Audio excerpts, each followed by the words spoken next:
Hello, my friend. I have a special invitation for you. I have a new, potent, concentrated group coaching program called Crucible. We begin on April 10th. You can go check out timewitchery.com/crucible, and I'm going to tell you all about it at the end of the show. So if you're interested, stay tuned.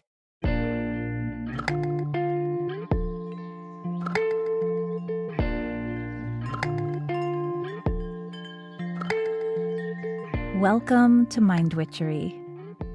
I'm your host, Natalie Miller, and I'm so glad you're here. Hello, my friend. How are you? And as always, I really love for you to answer that question. How are you? How's your body feeling these days? How's your headspace? What's the way I love to ask this question is, what's the weather like in your mind? Is it blustery? Is it foggy? Is it clear? How's the weather in your head? And then a question I love from a mentor of mine, Jennifer Voss. How's your heart? How's your heart? I don't know about you, but for me, sometimes I'm so caught up in the momentum of what I'm up to.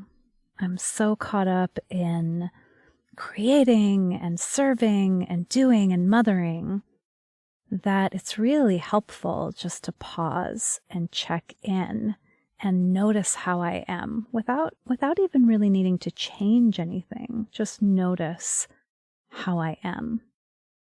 Helps me to develop some more spacious and present self-awareness.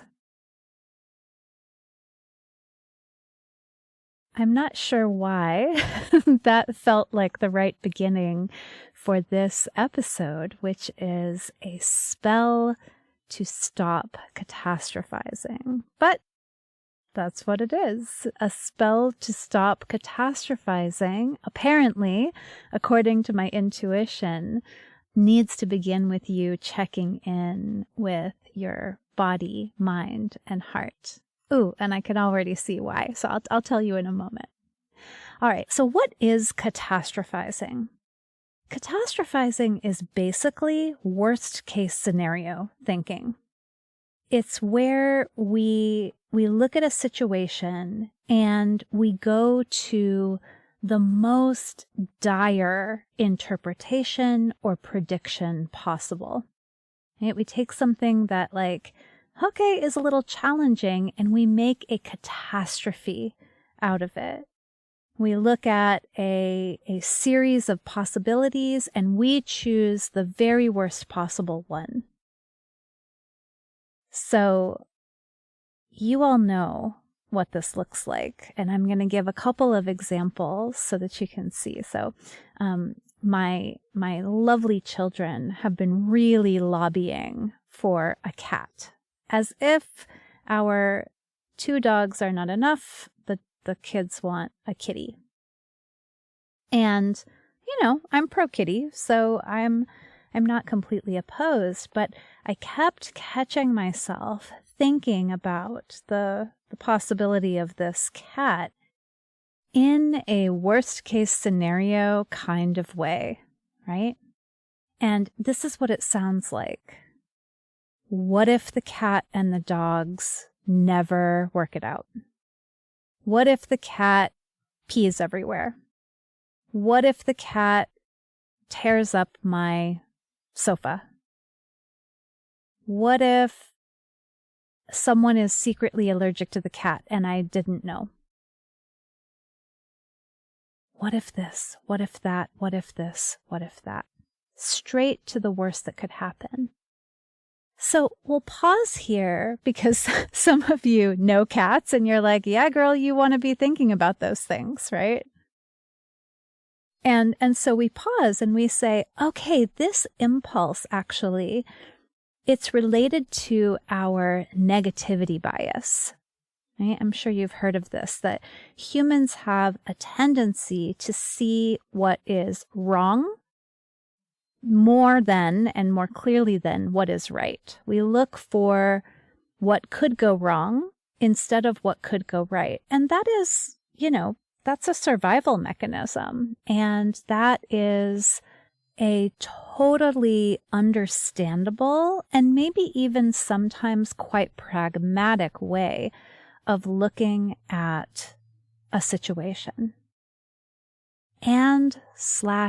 But this negativity bias can very quickly move from troubleshooting, which is helpful, to disabling a project or an idea or an endeavor very quickly. And that happens when we go from troubleshooting to catastrophizing, to always looking at the worst case scenario. This feels really alive for me and up for me right now because many of my amazing clients are doing big things. They are creating new work in the world, new projects. They are leaving or dramatically changing relationships that aren't working well for them. They're making changes in how they show up in the world. And when that happens, right, when we're like, okay, I'm going to move from this relatively stable but unsatisfying situation into the possibility of something more. And that negativity bias sparks. And then what happens is the what if catastrophizing thinking. What if no one buys my new offer? What if my new offer doesn't really work? What if I invest all this money and then decide that I don't want to do this either? The what ifs that point to the worst case scenario. What if I leave my partner and I'm lonely and I can't find someone else? What if I leave my partner and then I lose my job and then I can't pay my bills? That's what starts to happen, is the what if thinking that is trying to troubleshoot, it's trying to be helpful, actually plunges us into a worst case scenario. And that's not helpful because of this very interesting thing that the mind does with the what if scenario, with the worst case scenario. And that is, the mind has this really interesting way of changing one variable, but forgetting that you are a resourceful, creative, empowered person. So it goes straight to, what if I am lonely? And it forgets, our minds, they just forget that when I change the one variable, I was partnered and now I'm not partnered, that I will change other variables as well. Other variables have to change. Everything is always changing, and we are always changing. And so I might say, okay, well, what if I am lonely? And not take into account that I will have changed my relationships overall. And so, okay, maybe I don't have a romantic partner, but maybe now I have a much more alive and supportive relationship with my friend who's also recently separated from her partner. So my mind does account for the potential loss, but it does not account for the potential gain. My mind also has a way of discounting my own creativity and resourcefulness. I see this all the time with clients who are creating something new. It might be a new offer, a new product. They want to put something new into the world. And as they're getting ready to do it, they will think, what if it doesn't sell? What if no one wants this? Forgetting that they are resourceful, creative, responsive, that it's not that once this new creation is out into the world, nothing can change. I'm still me. I still have all these skills. I have all this ability. I have all these connections that I can still call on and use. This catastrophizing, what if this, what if that thinking, I want you to know that there isn't ever one level of success or financial stability or relationship stability that prevents this kind of thinking from happening. It happens to very successful people. In fact, I've heard Martha Beck talk about multi-millionaire clients she's coached that have that I'm a homeless person living in a box under a bridge by the river fantasy. It's a very slippery and quick slope in the mind to go from where I find myself now, about to take a chance on something, about to shift from a scenario that is stable but unfulfilling towards something that is new and exciting and potentially great, but also uncertain. When we're in that place and the what if catastrophizing thinking comes in, it's trying to protect, and yet it's totally not keeping track of, accounting for all of my own resources, as well as the ones I might encounter on my new path.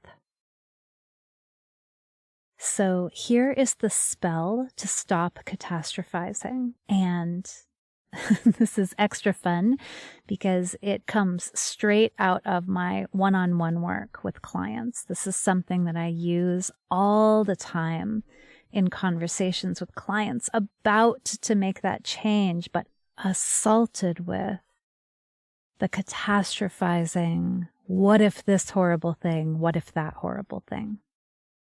So this one isn't a mantra, and it's not a fancy question. It's just this. Answer the what if. I offer this new service into the world and no one buys it. And I will just say, okay, yeah, what if that happens? What will you do? Super interestingly, it rarely occurs to us to actually answer the what if question. It's so fun. The what ifs come and they assault us, and we just sort of let them hang there, or we shoo them away like a housefly that is definitely going to return and buzz around our heads. So instead of shooing them or letting them hang there, answer. Because when you start to answer, what you begin to do is to tap into your creative power. You start to remember your resources. And I'm not just talking about your material resources, I'm talking about your intellectual resources, your relational resources. So when a client says, what if no one buys this new service? And I ask, okay, what if? What if that happens? They're able to say, well, I could go back to offering a version of what I was offering before. Or, well, I could maybe split it up into 2 different options. Or I could ask for feedback. Or I could lower the price. Or I could run it as a trial, a beta offer, or I could, right? When we actually answer that question, okay, what if no one buys it? We discover, oh my gosh, there are actually all of these options. And it's not that I'm rooting for those options. No, I want it to work. Of course I want it to work. But the options are not, for sure, it works, it succeeds wildly, or it fails and I end up homeless. And that is sometimes how our brain presents it to us. The options are not, I stay in my miserable marriage, or I leave and I'm poor and alone forever. There are so many options in between. And in fact, you could go and listen to the spell for expanding your options if you need help finding those options. So the first sort of way to stop catastrophizing is when the what if thinking comes, actually pause to answer that question. What if someone is secretly allergic to cats and I didn't know? I'll talk to our physician about options. I'll be resourceful if that happens. And will it be sad? Yeah. And will it be challenging? It will. But will I let a potential worst case scenario get in the way of trying? No, I don't want to live like that. Let me give you one more technique for stopping the catastrophizing. This is really helpful when you do run all the way down into I'm homeless, living in a box under the bridge down by the river. I like to ask clients when they go all the way to like the very worst case scenario, what happens before that? Like, what's the step before you're under the bridge? And oftentimes it takes them a moment, actually, because the slide from things aren't working out to the worst case scenario was so fast. It skipped so many moments of choice and resourcefulness that it takes them a moment to just kind of turn around from the bottom of that slippery slope and look back up. Sometimes, actually, I even have to give a prompt to say, okay, so the step before homelessness for you, would that be a shelter, maybe? Would you seek out a shelter? I'm like, oh yeah, I mean, yeah, I could seek out a shelter where I am.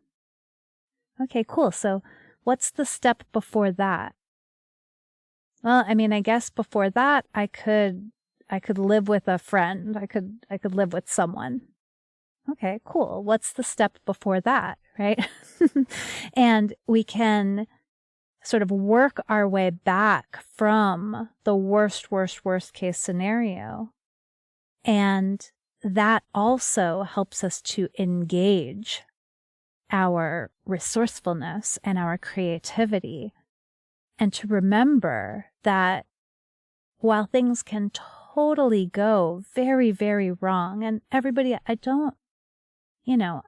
always like to say, We do not sail around this life on the good ship Lollipop. Shit happens. Things go wrong. They do. And at the same time, I believe so deeply in my and your and all of our incredible creativity and resourcefulness and ability to co-create a better world for ourselves and for one another. I refuse. I have my arms crossed and I will stomp my foot. I refuse to allow my fear of what might go wrong to block the way to what might go incredibly well. All right, so I started this whole episode with a thorough check-in with your body, with your mind, and with your heart. And I think I know why I did that. It's to remind us that really where we always are is in the present moment. Right here. This is where we have power, right here. When I'm catastrophizing, I'm projecting into the future with fear. And I don't have any power there because I'm not there. It's not now. It's in a future which has so many different variables, so many of which I can't see. I don't know. So, to stop catastrophizing, number one, answer your what ifs. Take them seriously. Yeah, what if that happened? What would I do? Number two, walk your way back up the slope from that bottom down by the river. What would happen before that? Okay, and what would happen before that? And then three, just get present. Right here, right now. What feels good? What lights you up? Where is your energy and your creativity better able to flow? And what is the next step? What is the thing you can do right now to move in that direction? Trusting that as you walk this path, as you travel through this landscape, challenges will appear for sure. And by facing them, you will build strength and wisdom. Also, resources will appear, boons, luck, the right person at the right time. Listen, possibilities and opportunities and helpers, riches are everywhere, but only if we're looking for them. And if our mind's eye is so fixated on the catastrophic, on the worst case scenario, we will miss all of these resources that are available to us, and we will forget the ones inside of us. All right, my friend, thank you so much for listening today. I hope you find this one inspiring and helpful, and I hope it gets you to take the next step toward what you really want. Thanks for listening. Bye for now.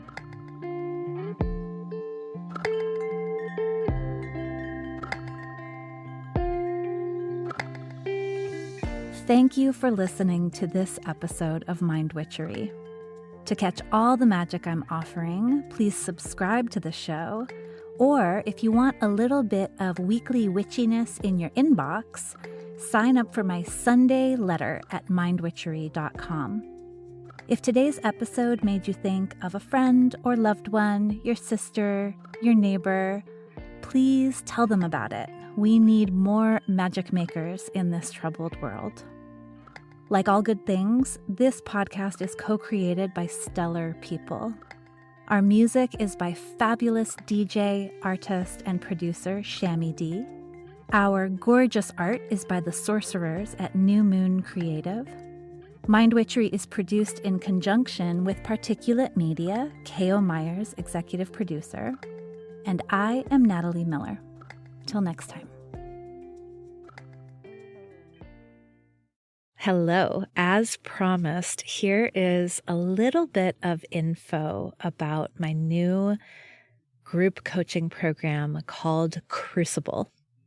You know what a crucible is. A crucible is a container in which transformation occurs. It's a strong container, basically like where you melt down metals so that you can make new things. You can make alloys. And my program is called Crucible because it is designed to give you a space where you can summon the courage, the inspiration, the momentum that you need to finally take action on, to finally manifest that thing that you have been wanting to do.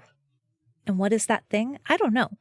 That thing might be a new offer if you are an entrepreneur. That thing might be the idea for the book that's been swirling around in your head. It might be an outline for that book. It might be a whole short story. That thing might be a job description for the assistant that you've been wanting to hire. That thing might be your own podcast. Whatever that thing is that you keep thinking, someday I'd really love to make this happen. Crucible says, let's do it now and let's do it together. So Crucible offers 7 weeks of group coaching. Crucible offers insight into how it is exactly that I take an idea and make it real. Right? Now, this is not about me kind of imposing my method onto you, but it is about sparking your own creativity and insisting on a self-honoring way of creating. Yeah? Crucible is about community with other people who are also making it happen. And I cannot even begin to put into words how valuable that is. How much of a difference it makes to be surrounded by other people who are expanding and growing into what's next. Crucible is in large measure about helping you to claim the time and energy that you need to create what's next. And so we'll use my anti-planner, Time Witchery, to do that. We will use co-working sessions that are hosted by Flow Club. I'm very excited about that part in particular.